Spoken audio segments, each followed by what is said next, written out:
Prynhawn da. Good evening, everyone, and welcome to another Coleg Gwent Hospitality and Catering live online open event. Firstly, I'd just like to say that just remember that your microphone is muted, but if you can hear me, can you just pop a little message into the question box and let us know if you can hear us okay. And if you'd just like to say hello, that's fine as well. But if you do have any questions that you'd like answered, just pop them into the question and answer tab and use this area to ask us at any time throughout the slides about the course. Okay, so let's meet the team then. So I'm your host this evening. My name is Gavin. I'm the chef lecturer and the team lead for Coleg Gwent for Hospitality and Catering. And with me tonight, I have Lisa and Andrew. If I introduce you to Lisa. Hello, everybody. Lisa Jackson. Thank you for joining us this evening. I teach in the restaurant, the front of house side of the Hospitality and Catering department, and I look after all of the bookings and will tutor you through the restaurant side. Over to you, Gavin. Wonderful, thank you, Lisa. And if I introduce you to Andrew, who will be answering your questions. Hi everybody, nice to, well, not see you, but hopefully you send in some questions so I can answer them for you. I'm one of the chef lecturers as well at Coleg Gwent, and these strange times. We look forward to your questions. Back to you, Gavin. Thank you, Andrew. We also have Lisa Grenfell, but she's not with us this evening throughout this presentation, but she does work with us at Coleg Gwent. She's another chef lecturer at the campus. So I'd like to just throw it back to you, really. If there's anybody out there that's interested in joining hospitality and catering, what does hospitality mean to you? Just pop your answer into the question area and tell us what it means to you. It gives us a chance to sort of see where what people think of the industry, and if you just want to say hello, then by all means say hello to us. Andrew, do we have anybody asking questions at the moment?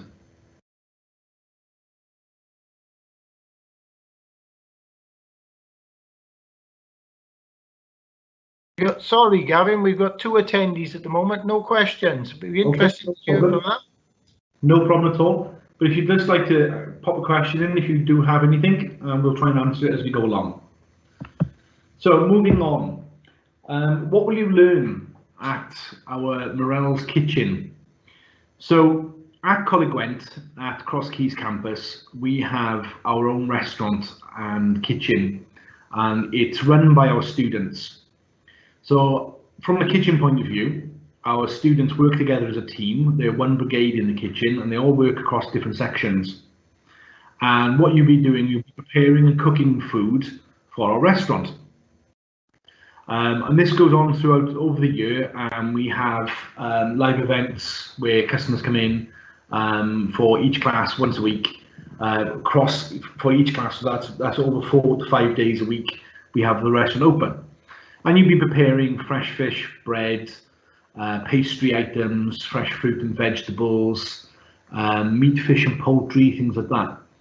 Now, this is as a live restaurant, but we also run classes throughout the week where you'll learn your skills on how to prepare these items, how to cook these items, and you'll be working with fresh vegetables and fresh items of fish and meat and things like that on your course. Now, as well as doing things like that, we also run little events here and there, and we run events through Christmas and things like that. And I'll pass you over to Lisa in a second, who will talk to you about the front of house part of this qualification. So from a kitchen perspective, you'll be in the kitchen with our chefs, working as a team in your class with your classmates. And then from a restaurant point of view, Lisa, if I hand it over to you. Okay, thank you, Gavin. So as Gavin said, our restaurant is open to the public. It's called Morell's Restaurant, and it's a 40-seater restaurant. It's open to the public 4 days a week for lunch and also the occasional dinner. And also we have quite a strong following on Christmas lunches and Christmas dinners as well. Over the last couple of years, we've earned our certificate of excellence with TripAdvisor, which is fantastic, and down to the students who work in those areas. So what do you do then in the restaurant? Well, you have 1 day a week in the restaurant environment. So whichever course you're working, entry level, could be an NVQ or a City and Guilds level 1 or a level 2. Our level 3 students focus purely on the kitchen. But everybody else spends 1 day a week in the restaurant, and that's so that you can experience the customer service side and the food and drink service side of the food industry. Our restaurant has a fully licensed bar, so we will sell and serve and sell beers, cocktails, wine, mocktails, which are non-alcoholic cocktails. We also have a barista station with an espresso machine. So just like in the high street where you've got Costa Coffee and Starbucks, you can make things like cappuccinos, lattes, hot chocolate, Americanos, and you'll learn how to do that. At level 2, we also incorporate theatre skills into the service, which we cook at the table. So that's called flambe work, things like crêpes Suzettes and steak Diane. We also have a cheese trolley where we serve the cheese at the table and desserts, and also incorporate a type of service called silver service. And also we spend a little bit more time on cocktails and making smoothies and things like that. But on a day-to-day basis, when you come into the restaurant, the first thing we do is we set up the restaurant from scratch every day. So we set up the service areas, the bar, and all of the tables ready for lunch. You will be involved in greeting your customers, seating your customers and taking their orders for food and drink, and also serving the food and drink to the customers and learning about the menu knowledge and the different foods within the recipes, and also serving coffees with regards to that as well. Our menus are seasonal and they change weekly, and also we incorporate food allergen training and special diets into the front of house service. You are expected to wear a uniform. The uniform for restaurant is different to the chef's uniform that you would have in the kitchen, and the full details of that will be available from the department should you wish to enrol. Back over to you, Gavin. Thank you very much, Lisa. So yes, as Lisa was saying about uniform, it's a very good point to bring up at this point. We are expected, all our learners, to have restaurant uniform and kitchen uniform. And as Lisa said, they are very, very different uniforms completely across that way, and the cost of these are available from us if you choose to enrol on the course, and I would recommend registering your place as soon as possible. So what do you need to work in the industry? Well, what we like our students to have is basically to be very, very enthusiastic and come into work with that, or come into college with enthusiasm, ready for the day, because we can teach you how to serve customers, how to cook in the kitchen as much as we possibly can. But if you're not enthusiastic, sometimes it just seems like you're not learning anything from that point of view. And also from a great customer service point of view as well, we can teach you as best as we can good customer service. But if you're enthusiastic for that particular thing as well, that will help you become and give great customer service. So not only do you just work in the kitchen cooking all different types of foods across your levels, from entry level to level 1, level 2, and also then level 3, where we do more complex dishes. You also work at the restaurant, and the restaurant skills again go along those ways. You start at entry level, work at level 1, level 2, and you learn great customer service and great skills there. And what we like from our students basically is also to have GCSEs, at least 2 GCSEs of C grades or above. Now this isn't the be all and end all of the qualification. What we are looking for is obviously to have a good set of GCSEs behind you. But if you don't, what will happen then? You'll be given the opportunity obviously to go and gain those qualifications, your GCSEs, from there in Maths and English. Because obviously these skills will help you in the career of hospitality, because you'll need to learn how to write recipes and menus, and how to calculate different types of liquids and measurements, things like that as well. So if you don't have those qualifications of C grade and above, then you'll be, as well as doing your qualification in hospitality, you would also be doing your Maths and English at the same time. So you'd have that taken into your timetable. Now, how do you gain your qualification?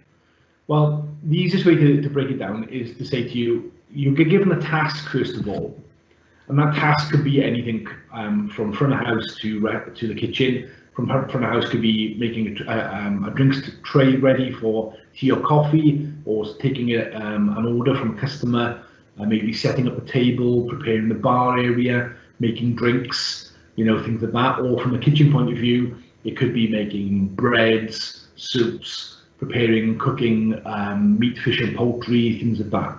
Okay, so that task will be given to you. We then demonstrate that task to you on how it should be done correctly and safely. That demonstration, then you will have the opportunity to practice that over a period of time, whether it'll be a week or two, or for that morning or the afternoon. And then after the time when you feel confident with practicing, you then get tested. So you get tested on, and you have to reproduce that task the correct way, following all the correct procedures, safe procedures as well. And at the end of that test, then you get given feedback. And the feedback will go something on the lines of, well done, congratulations. I feel that you've achieved the task very well, and you'll be given a grade. And that grade can be anywhere between a pass, a merit, or a distinction. Now, there is also a fail, but we don't like to call it a fail. We just like to call it a let's have another go at it. Okay, so you be given the opportunity. If you didn't quite get the task right, you can be given the opportunity to practice it again and then redo the test. Now, obviously, we will just repeat this in around all the tasks that you would be given across the whole of the year. So at each stage, you'd be given a task, you get demonstrated, you get to practice it, you get tested on it, and then you get given feedback. And we build up your portfolio as you go along. Now, we are working with digital portfolios at the moment, so you'll be collecting evidence via photographic, writing up things online, and then uploading them then to your actual portfolio. We are also affiliated as an academy with the Chefs Forum. Now, the Chefs Forum are a company that are basically promoting education back to the industry. So they're giving the chefs that have come to the industry and have been working in the industry for many, many years an opportunity to come back and share their experiences and their knowledge with students in colleges. And they come in every now and again to give us masterclasses, whether it's front of house, they could be doing a masterclass on wines or table service, or they could be coming into the kitchen and giving a masterclass on how to prepare a dish or how to cook and serve something that they might serve in their own restaurants.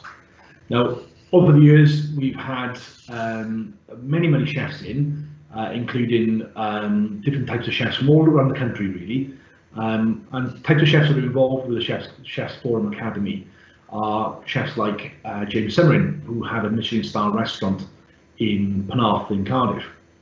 We've also had at the college a chef that was on the Great British Menu, and his name is Tom. And Tom was had gone through college, had gone off to work with Michelin-star chefs, and entered the competition on the TV and went through the Great British Menu. Didn't get quite as far as he wanted to, but he did very, very well. And these chefs have come in with us and have shared their experiences and have done like masterclasses with our students.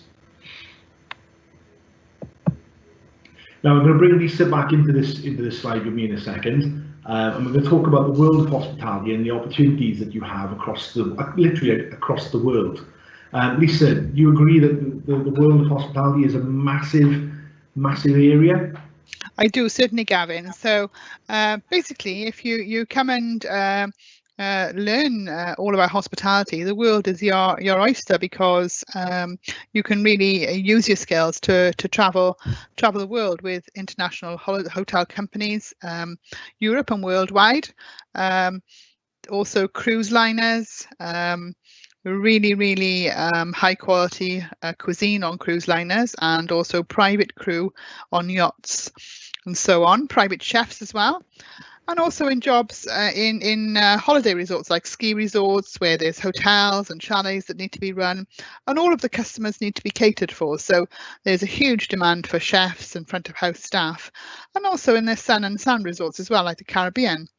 One of the great advantages of working in the hospitality industry is very often there is accommodation provided. So that's one thing that you don't have to worry about when you're thinking about where you're going to live when you're working in these exotic places. There are different other avenues that you can go into, like developing food for manufacturing and for the supermarkets, which is a different angle altogether to catering in hotels and restaurants, or then going into events and things like airline catering and hospital catering and contract catering. So lots and lots of different opportunities there. Over to you, Gavin. Thank you, Lisa. Yes, so as Lisa was saying, you can travel the world with hospitality, and you can be working anywhere at all. You could be sat cooking on a griddle for a group of tourists on a beach in Barbados 1 minute, and you could be working somewhere else the next day on a ship or yacht. It depends on what you want to do. So the world is your oyster when it comes to hospitality. Now, have we had any questions yet at all, Andrew? Gav, we've had a few that I've hopefully answered, but if you wanted to, they've sort of asked about, are we going to be doing any competition work? Yes, that's a great point, actually. We do have competitions over the years. When you're as a student, you can enter competitions throughout. We also try to do an in-house competition with the students, which can be quite fun sometimes. We'll get you into groups and get you to work with each other to produce dishes.